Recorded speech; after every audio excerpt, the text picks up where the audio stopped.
I'm in my 30s and I found the sickest hobby by complete accident. In 2017, very casually, I decided to get an amateur radio call sign. It took me 1 week. Even though I got my call sign, I didn't really care about amateur radio and didn't do anything with it, even though I got obsessed with Morse code. But that's not the hobby I want to talk to you about. The hobby I want to talk to you about is called DXing, and what DXing means is I live by this lake in Utah. You see this number 7? So I live in K7, and that's one entity out of over 340 entities.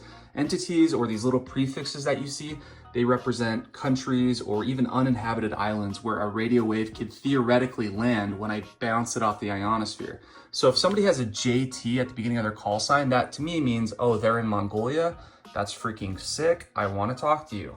And the entire rest of my life, I am now trying to get every one of these prefixes. It's the coolest scavenger hunt. And it's gonna take me decades and decades to be able to do this. What I would have you understand though is my ability to take a radio wave from where I live and bounce it off the ionosphere and make it to some of these very far away destinations depends on a lot of things.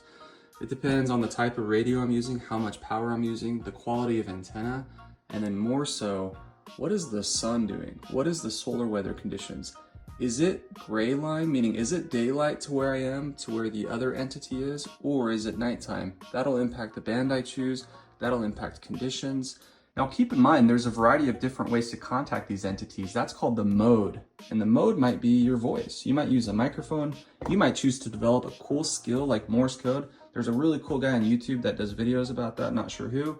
And keep in mind digital modes. So if you want to just use your computer running to your radio and your antenna, you don't have to develop difficult skills or even use your voice. You can just click some buttons and start DXing. I just started this hobby about a year ago. How's it going? Well, I just got my Century Club Award, which means I've contacted 100 unique entities. And you'll notice it's endorsed with CW, meaning I did it with Morse code.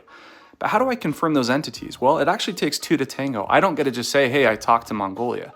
Me and the other operator have to confirm we made the QSO with the same mode on the same band at the same time. If that happens, we get confirmation. Now, confirmation can be done digitally through something like Logbook of the World, but you'll also notice QSL cards, which is really, really cool. So you'll see, wow, Forrest, you worked V85? Where is that? Well, that's Brunei, and that's that tiny little island right there, and I worked it all the way from Utah.